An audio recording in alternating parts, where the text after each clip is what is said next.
If you want all the latest news of NBA 2K and also NBA in general, you should follow me on my Twitter account at PackHoopsYT. Not only that, I do giveaways all the time when it comes to VC, games, and also even consoles. So check it out, follow me, and see you there. ¿Qué pasa to the pack? It is Pack here. You know, compared to yesterday, this is a pretty light news day in terms of NBA 2K22, but there is some news, believe it or not. It's like actual news, not just like people tweeting about stuff. Actual pieces of information I want to share with you guys today in this video. But before this video starts, please be an OG, join the pack, and subscribe. Help me get to 300,000 subscribers before we get to 2K22, and leave a like on the video. That'd be pog. All right, so first things first, Baluba, or Mike Wang, whatever you want to call him, right? 2K Intel tweets something that I thought was pretty funny. Baluba comes out of nowhere and hypes the game up. Then act like you listen to the community, because I mean, he always is the one who's like giving us hope. He's like the only one that seems like he really cares about the game and making like it new and special.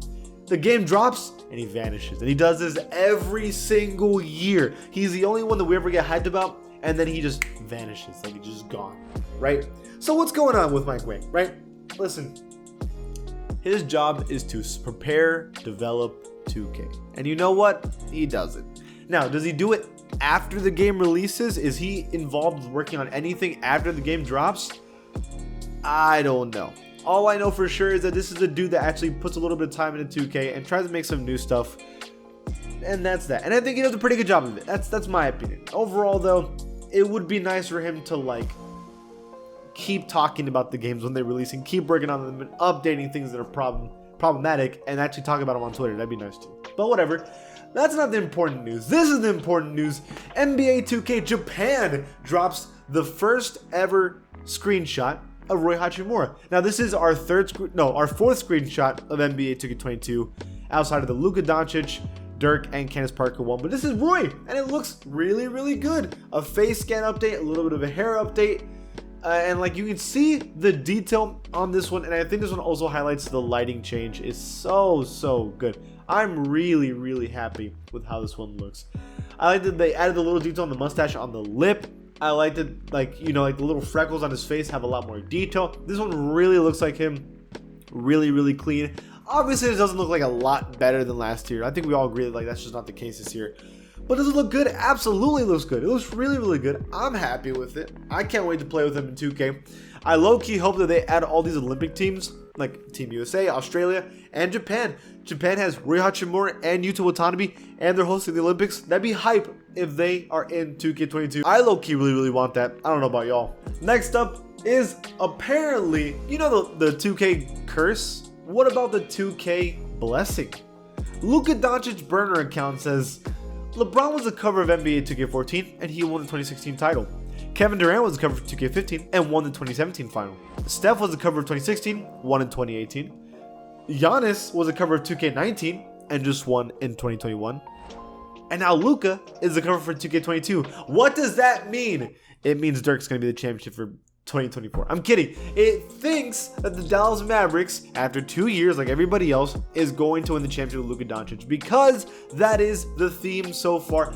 That is what this is hinting at. This is ridiculous.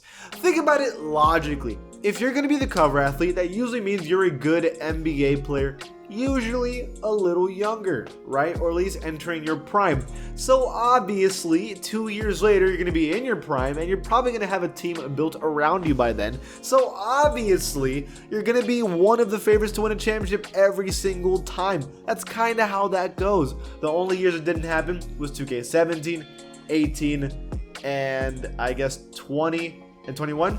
But 2K21 was Damian Lillard, so I really doubt the Blazers are going to win next season, or Zion. 2K20 was Anthony Davis, and he won the season right after, to be fair. So, I mean, I don't know. That's a debatable one. 2K17 and 18, probably not either. But for the most part, I can see how this is realistic. I think there's a chance that Luka Doncic could do it. You know what, man? Their team isn't bad at all. If Porzingis can figure it out, and they need a real third option, like the Bucks got Drew Holiday, the Mavs need a real third option, and I genuinely believe they could compete for a championship. But they are going to need that third option. That's how I feel. Okay, NM Serde tweeted something that actually got a pretty good amount of likes for 2K22, and I agree with him. He says, "One thing I want for next 2K is for my players to space the court accordingly. Tired of them backdoor cutting and running into me for no reason in NBA 2K22. Yeah, if you play my team, play now online, this can happen. This can happen. The thing is, you have to like, basketball is a sport of understanding, right? That's the problem. You have to have an IQ to play the game, right? If I'm the ball handler, right, and I'm playing with a team that knows me, like my friends, right, they know I'm a left-handed player who likes to attack the basket left side really aggressively, especially when I start the ISO, okay? So my friend Nathan, for example, why would he ever in that moment cut left when he knows I want to do that? He wouldn't do that, right? That's kind of how basketball needs to be, and I think 2K fails on the IQ aspect, right? Like another example is like my point guard going for a rebound when my center is already underneath the basket, and then they let a person go loose on a fast break. Like, realistically, Isaiah Thomas, for example, in the NBA, well, former, rest in peace, would not go for a rebound if his teammate was Hassan Whiteside, for example, right? So why is he coming in for the rebound and giving people up on the fast breaks? Like those are stuff that needs to be addressed. Spacing. Why am I'm Giannis and I'm trying to drive into the basket? Why is Chris Middleton in the way, for example, right?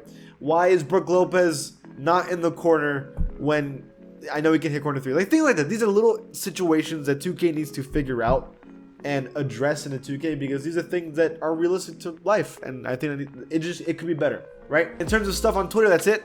Final thing is the Bucks. I just want to take the next minute to congratulate them, bro. That will, honestly, people were trying to act like that was the worst finals ever. Shut up, you're casual, because that was such a fun finals. Giannis really showed us he's a Shaq of our time. The Bucks getting Drew Holiday was amazing. I'm guilty of this one. Anyone thinking that Chris Middleton wasn't good enough to be a second option on a championship team, it was just wrong. I was just wrong. Like that, he shut everybody up. He was hitting shots that Kobe was hitting. Like he was doing stuff I've only seen Kobe do. Like in terms of hitting shots, he was so damn good. What a great finals. And I kind of felt bad for Devin Booker. Like you could tell it sucked for him. And CP3, man, like that might be his last chance. But you can't deny how good Giannis is and like how great of a player he is. Like that was such a good performance by the Bucks. I'm happy for them. I haven't been this happy for a champion winner since 2016 with LeBron. Like that was such a good finals. What do y'all think? Leave it in the comments below. If you like the channel, please give it a sub. I will see you guys next time.